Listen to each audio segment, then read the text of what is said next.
95ရဲ့လုံးကျုံးမဲ့75 hard challenge day 2ဖြစ်ပါတယ်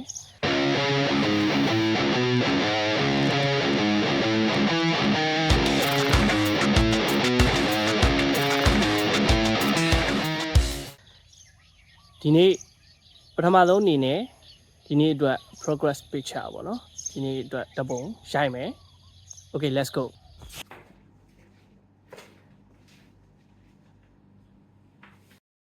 ပြီးဒုတိယအနေနဲ့ကတော့ဒီနေ့အတွက် diet ပေါ့နော်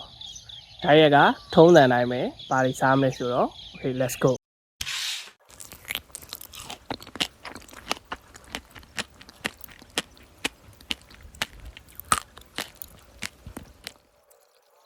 ပြီးရင်ဒီနေ့အတွက် workout 45မိနစ်ပထမပိုင်းပေါ့နော်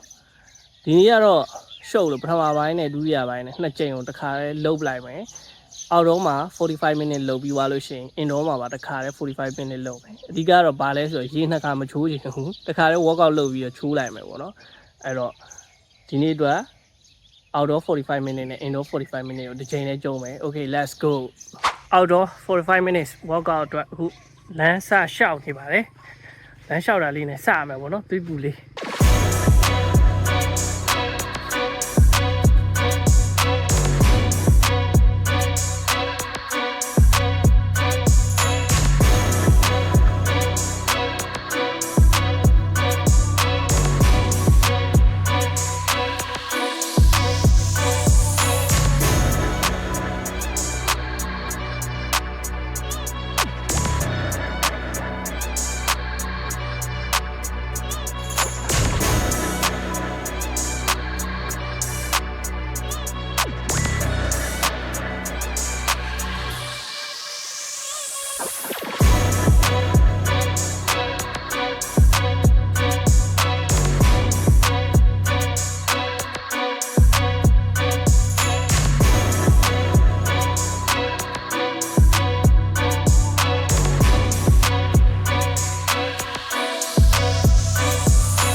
ကျွန်တော်လမ်းလျှောက်တာ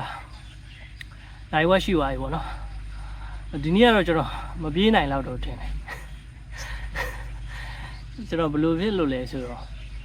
နေပြင်းနေပြီးတော့အပြေးလိုက်ကျွန်တော်အရန်ကြီးပင်ပန်းသွားမယ်လို့ထင်တယ်ဘာလို့လဲကျွန်တော်ဒီ indoor 45ကိုလည်းဆက်ပြီးတော့လုပ်မယ်ဆိုတော့လေကျွန်တော် energy နည်းနည်းချွေတာရဲ့အနေနဲ့ကျွန်တော်အပီးဒီကိုလမ်းပဲလျှောက်လိုက်မယ်ဒါမှမဟုတ်ခုနပန်းကြံထဲမှာကျွန်တော်ဟိုလုတ်ဒီလုတ်လေးနည်းနည်းလှုပ်လိုက်မယ်ပေါ့နော်အဲ့လိုပဲစဉ်းစားထားဒီနေ့ကတော့ကျွန်တော်မပြေးတော့ဘူးပေါ့နော်ဘာပြော45မိနစ်ပြည့်အောင်တော့ကျွန်တော်လုပ်မယ်အဲ့တော့ကျွန်တော်လမ်းဆက်လျှောက်လိုက်အောင်ပါပေါ့နော်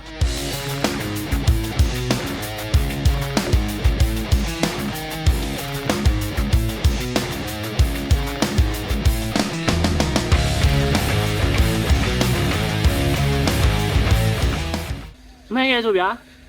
ကျွန်တော်အခုဗီဒီယိုရိုက်တယ်ကျွန်တော်ပြင်မှာတကယ်45မိနစ်မလုပ်ဘဲနိုင်ဝက်လောက်ပဲလုပ်ပြီးပြန်သွားလိုက်လေရတယ်ပေါ့နော်ဒါပေမဲ့အခုလိုမျိုးပြတ်သွားရင်ကိုယ့်အကူစိတ်ထဲမှာပေါ့နော်ဒီ program ဒီ challenge ကိုငါ fail ရလို့ခံစားနေရမှာလीနော်အဲ့တော့45မိနစ်ပြည့်အောင်အပြင်မှာ45မိနစ်ဆိုရယ်တကယ်45မိနစ်ပြည့်အောင်လုပ်ရငါဒီလိုမျိုးလုပ်နိုင်မှလည်းဒီ challenge မှာငါအောင်မြင်တာပေါ့နော်အဲ့လိုမျိုးစိတ်ခံစားကြအောင်ရစီစိတ်သက်မာကြောလာအောင်စိတ်သက်ကြန့်ခိုင်လာအောင် train ပေးတဲ့ challenge တစ်ခုပေါ့နော်ကျွန်တော်အခု10မိနစ်လောက်ကြံနေတယ်ဒီပန်းကြံထဲမှာကျွန်တော်တစ်ခုလုပ်မယ်ဒိုက်ထိုးရင်လည်းထိုးမယ်ထိုင်ထားလုပ်ရင်လည်းလုပ်မယ် something ပေါ့နော်ကျွန်တော်45မိနစ်ပြည့်အောင်လုပ်မယ်ပြီးတော့မှအိမ်ပြန်မယ်ပြီးရင် indoor မှာကျွန်တော်45မိနစ်ထပ်ပြီးတော့ဖြုတ်မယ် okay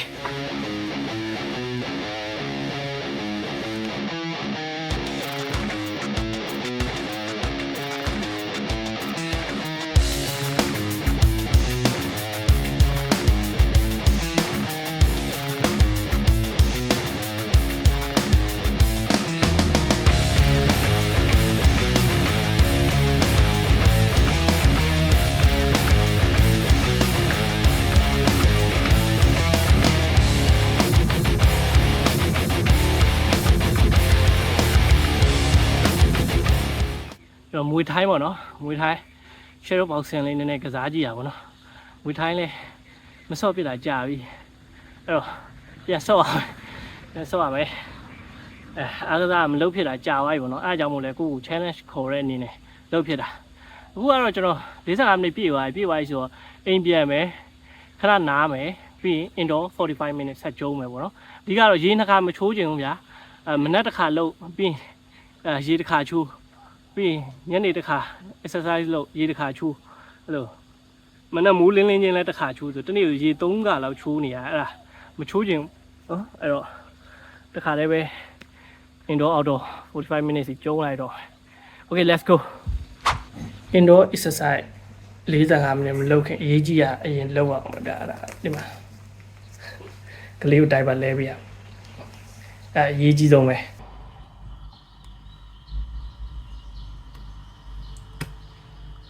ကလေးဖေဆိုတော့ကလေးထိန်းတစ်ဖက်နဲ့ workout လုပ်ရတာကိုသိရမှာလား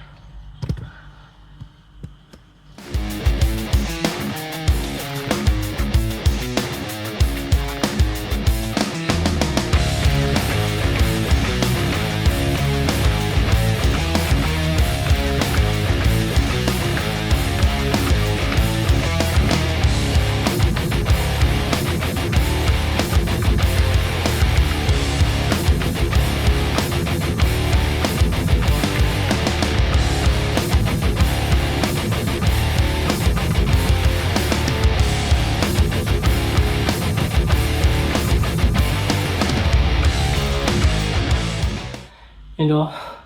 45 minutes လည်းပြီးသွားပြီပေါ့နော်ရေချိုးမယ်ပြီးရင်နေ့လည်စားမယ်ပြီးရင်လုံမယ်နေ့လည်စားပေါ့နော်ထုံးတဲ့တိုင်းပဲကျွန်တော်သမင်းတို့တပုတ်ပြီးတော့ပြောင်းနဲ့ကြုံနဲ့ရောကြော်တာအဲအကြောင်းကျွန်တော်ဒီထဲမှာပြောင်းကြော်ထဲမှာကြုံနှလုံးထည့်ထားပြီးသွားပြီပေါ့နော်အဲ့တော့ကျွန်တော်ကြုံပြုတ်ထပ်မစားတော့ဘူးကြုံကြော်နဲ့ဒါကတော့ပေးပေါင်းပါဒါမိမမနေ့ကတော့မခရိုသွားတော့သူ့ယောက်ျားကိုဘဲပေါင်းကျွေးခြင်းနဲ့ဘဲပေါင်းစားခြင်းလားဆိုတာကျွေးရင်တော့စားမှာပါဆိုတော့ဒီနေ့ဘဲပေါင်းလုပ်ပေးတာဒီမှာပါကျွန်တော်နီးကပြမယ်ဘဲပေါင်းရဲ့ထမင်းကထုံးတဲ့တိုင်းပဲတပုံပေါ့နော်ဒီနေ့နည်းနည်းလေးပို့ထားတယ်ထမင်းကိုဘာလို့လဲဆိုတော့ကျွန်တော်ဒီနေ့က workout ကိုတနားရီခွဲကိုစတိုက်လုပ်လိုက်တဲ့အတွက်ကြောင့်မို့လို့ carbohydrate နည်းနည်းပို့ပြီးတော့စားရမယ်ပေါ့နော်ပြီးတော့ဒီမှာပြောင်းမှုနဲ့စားလိုက်ပါမယ်ဒီနေ့ညစာကတော့ကြုတ်ပြုံမစားပြဘူးဒီနေ့အလုပ်ကိစ္စနဲ့ပြင်သွားတော့အပြင်မှာ